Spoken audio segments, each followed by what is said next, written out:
19 unlikely places to build your Minecraft base. Minecraft is a sandbox game, meaning you can technically build anything you want, wherever you want. But even then, there are still some locations that remain an endangered species. So today, let's talk about these oddball bases and give them some time in the spotlight. And hey, the YouTube gods bet me that it's impossible to subscribe to the channel before this house burns down. So to prove them wrong, light up that red sub button down below. It's free and it helps out a ton. Number 1. When you're first starting out in a world, there's always some excitement to finding a ravine. For one, it obviously makes different ores easier to find, but it also gives you something to explore. That said, even though these are great for mining around, I really see next to no ravine bases pop up. But building in a ravine can have its perks, and you can definitely see that in the different underground cities that people build under here. But let's be honest folks, finding a ravine already is kind of a surprise, but when you realize that someone's house is actually in there, that might take me off my feet. And luckily for all of us, it'd be a lot less scary to fall into accidentally. Number 2. For those of you who like to live on the edge, I'm calling your bluff. Because while sure, putting a lava moat around your base is pretty metal, nothing's gonna top putting your house inside of a lava lake. This is next level, and sure, while you do have to worry about that pesky fireproofing, if you just use things like pressure plates, signs, warp trap doors and the like, you're actually able to fireproof the flammable blocks. Meaning that surprisingly, we can get a pretty diverse block palette down here. And while seeing your impending doom might be scary,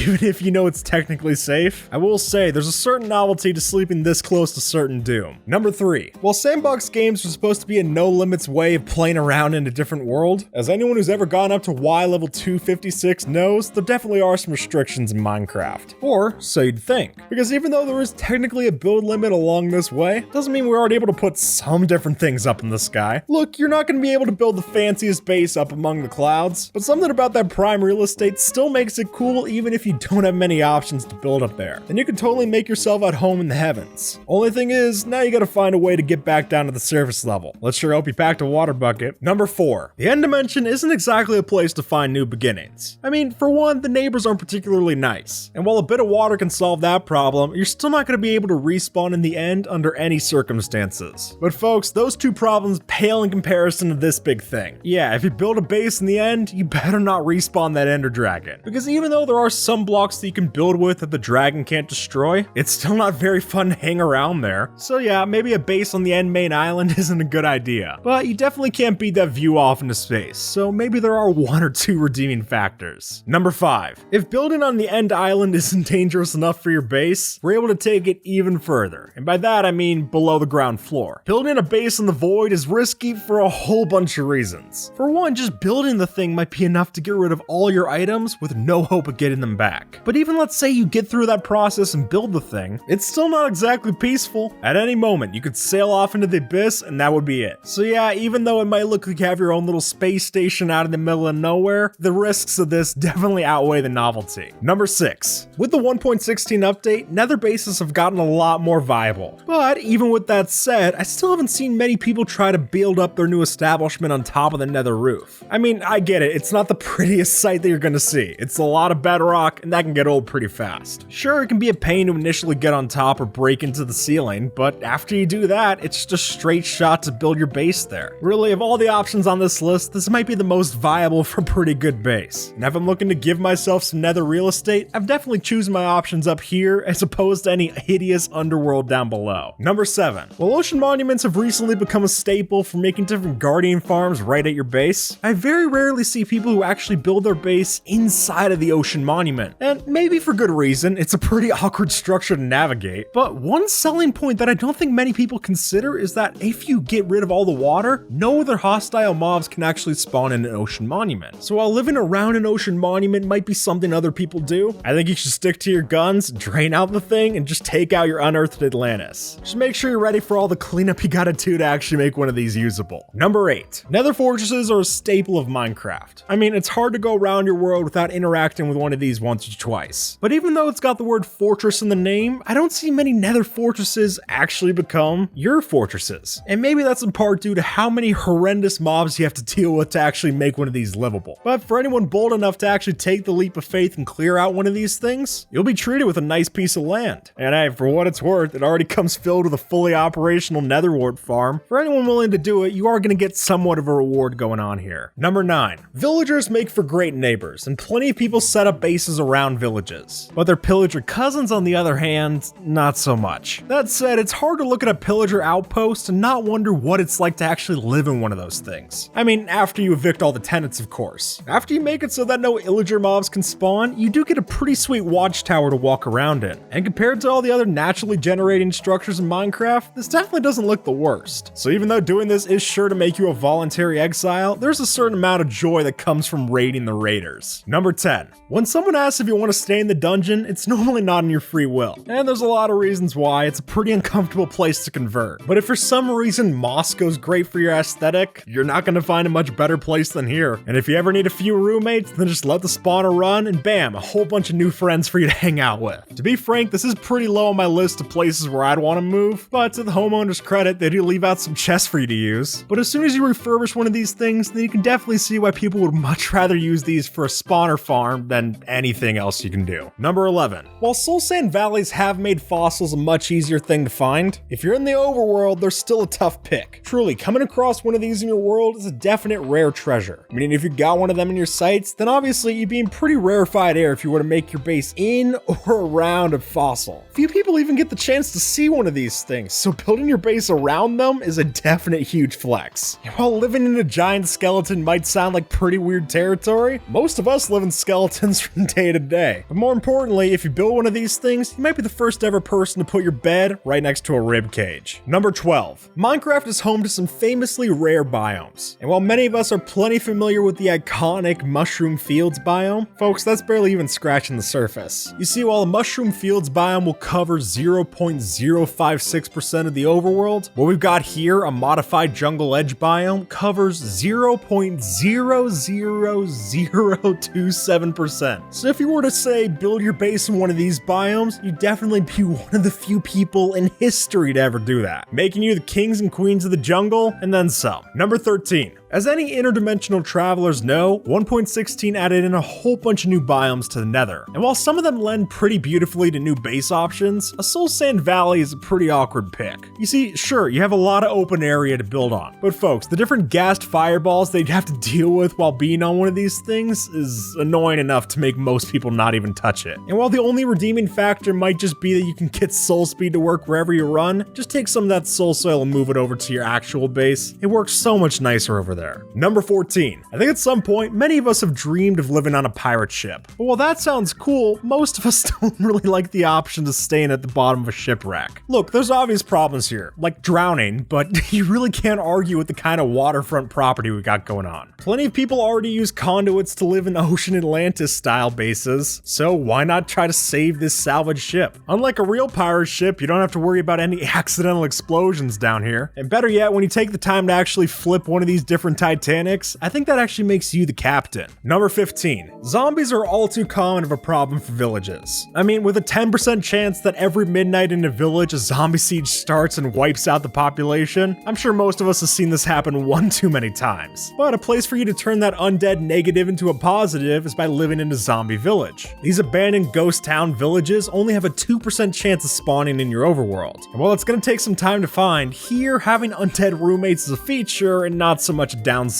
Just make sure to keep all of them out of direct sunlight. Otherwise, you're going to have more than one ghost town on your hands. Number 16. While having your base in a rare location is tough enough, having it on the move is even tougher. You see, these bases, unlike humans, don't adapt too well to the nomadic lifestyle. But if you're willing to set up a mumbo-jumbo style flying machine, then you can sure have a house on the move ready to go. But definitely the coolest part about it is that it is actually functional. That is pretty fun to see, and it definitely makes moving a lot easier of a concept. But just make sure that when it's time to stop, you actually have plenty of obsidian ready to do it. Otherwise, you'll just have to cut your losses and move on, because Lord knows your house will. Number 17. Desert wells do not seem to do much, but for the technically minded, you can actually build a pretty sweet base inside one of these things. All you need is a hidden entrance right at the base of the water, and just like that, you'll be able to go into a new founded base right there underneath the desert. For one thing, like we said, it is pretty inconspicuous. So unless the outlookers are in the know, they're not really going to be paying any attention, meaning that your little safe haven gets to stay that little bit of oasis right in the middle of that sea of sand.